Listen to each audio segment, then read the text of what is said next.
Hey, what's going on, guys? This is Chubstuff from TrickedOutGames, and today we're going to be ranking the 5 Infinite Warfare Zombies maps from worst to best. Now, I'll go ahead and preface this is just an opinion, so don't get all mad on me.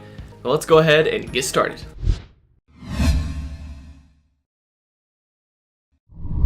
So number 5 is Shaolin Shuffle. Now, I know this is going to make some people mad because some people like Shaolin Shuffle, but my main complaint with this map is that there's too many closed-in environments. The streets are kind of open, but overall this map feels kind of closed-in, kind of similar to Verrucht on Treyarch Zombies. And, you know, in the streets there's always cars in your way and stuff like that.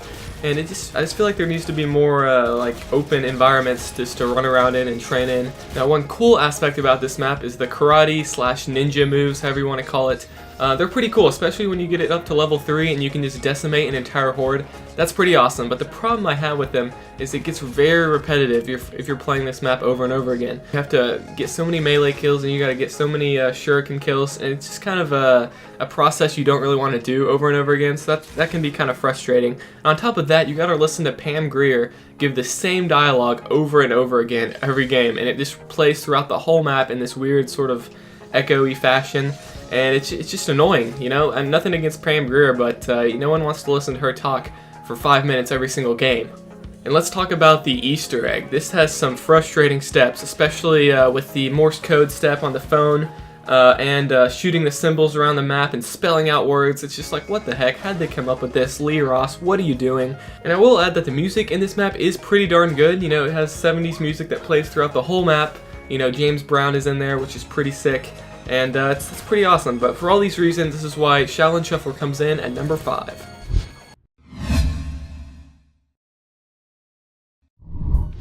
So number 4 is Rave in the Redwoods, DLC 1. Now, this map isn't all bad. I will say it's pretty unique in how you start out with no weapon at all, you just have your fist. So I thought that was a nice change of pace. And also the Rave mode in this map looks pretty awesome. Looks like you're on LSD or something like that. And it gives you double points, which is pretty sick. So it's really cool to use Rave mode. And I also like how you have to ride on a little boat over to the Pack-a-Punch. You gotta go to a separate island for the Pack-a-Punch machine. I think that's pretty cool. It kind of reminds me of Gorod Krovi, how the Pack-a-Punch was in a separate location riding that dragon away. But Rave mode, you really don't want to activate it after round 10 because then you're gonna have to deal with the slasher. And you don't want to deal with him, so Rave mode kind of becomes useless in my opinion after, you get into the game a little bit. And let's talk about the Sasquatches. Those guys are annoying and a bit overpowered. I mean, they're always running at you, they can throw stuff at you, and they do a little bit too much damage.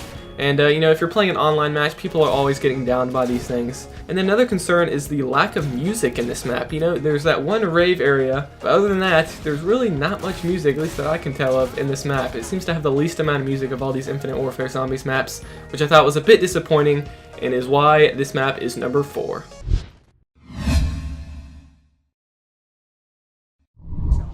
Alright, number 3 is The Beast from Beyond, the final DLC, the grand finale of Infinite Warfare Zombies. I really like this map because it has tons of variety. There's the snowy area outside that you end up unlocking, which has the Pack-a-Punch machine in it. There's the kind of laboratory area, which makes up most of the map. There's the theater area where you can kind of escape the film and go into the theater, which we've always seen from the main menu, which is pretty cool. And then not to mention the variety of enemies. You have enemies from pretty much all the previous maps. You have regular zombies, you have cryptids. Cryptids are pretty good, they change up the game a little bit. We'll talk about them a bit later. But the variety in this map is insane. And the layout, I think, is pretty good too. There's some verticality in the labs where you can go up and down different layers. And yeah, it's a pretty good layout with the teleporters as well. But let's talk about the main problem with this map, and that is the difficulty. This map is insane. If you're playing an online match of randoms, good luck, that's not going to happen. You spawn in, you have to fight cryptid aliens. They can do a lot of damage and they gang up on you fast, especially if you don't have tough enough. And you kind of have to make your way around the map and get the little computer head and put it in the machine as fast as possible so that you can get the zombies back. I don't know, it just kind of felt like a weird start to the map. I think they should have just started the map with zombies and kept the cryptids, every 5 rounds. And then later on in the map, you have the ninja guys from Shaolin Shuffle attacking you, and they do an insane amount of damage. I think you go down in 1 hit if you don't have tough enough, and sometimes you have an entire round of them to where it's only those guys. And then not to mention, there's phantoms that spawn randomly, And these guys seem to be, I can't pinpoint when these guys spawn. Like sometimes you'll have a round that he'll come and then he'll come again the next round, then you won't see him for 5 more rounds. It just seems crazy and the difficulty is insane. But for that reason, this map comes in at number 3.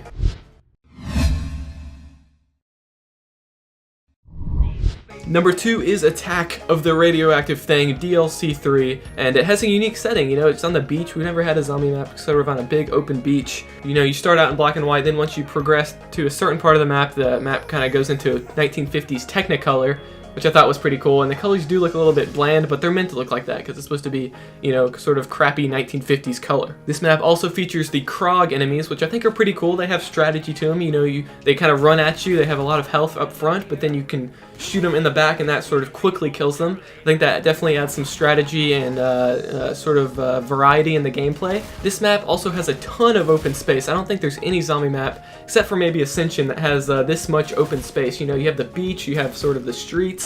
There's just tons of variety here that you can just run around in, and it's really easy to get to high rounds on this map, so I think it's just a fun map to play, and you don't have people going down every 5 seconds when you're playing with randoms either. I will say the reason this map is not number 1 though is there are a few problems with it. You know, the chemistry Easter egg step is kind of annoying, probably one of the worst steps in all of Infinite Warfare Zombies, besides for the, you know, Shaolin Shuffle stuff. And then the Pack-a-Punch machine kind of moves around. You have to use Elvira to get it open, and that can be kind of annoying because sometimes the Pack-a-Punch portal will be like across the map, so you have to run all the way over there, and it can be a bit frustrating, but that's why it lands at number 2.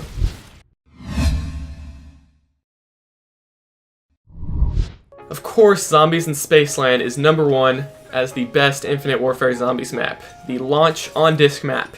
So this map is awesome. It has a perfect and fun location. You know, it's just a theme park. What a perfect idea for a Zombies map. And you can ride on the different rides. You know, you have roller coasters, you have arcade games, you know, and this map has David Hasselhoff. Need I say more? This map also, I think, has the perfect combination of closed in and open areas. You know, the underneath of the map is sort of tight and closed in. You kind of want to avoid that area for the most part. But up top, it's more open and you know, more places to train and run around. You know, the alien wonder weapons are fun to build, they have cool different effects, they're unique, and this map is bearable to play with random people. The only frustrating thing you might have is that they won't donate their money to the first 3 doors on the map. The only really problem I have with this map is that the double Pack-a-Punch is sort of locked behind doing the Easter egg, so if you want to double Pack-a-Punch, you have to do the Easter egg every time you play the map. That can be a bit frustrating, but for that reason, this map comes at number 1. Okay guys, that is it for our countdown of the best Infinite Warfare Zombies maps. If you enjoyed this video, please do like or favorite it, and subscribe if you want to see more videos like this, because we're just getting started. There's going to be a lot more content on Treyarch Zombies, maybe even Extinction and some of the other stuff, so stay tuned. I'll see you guys later, and chub stuff out.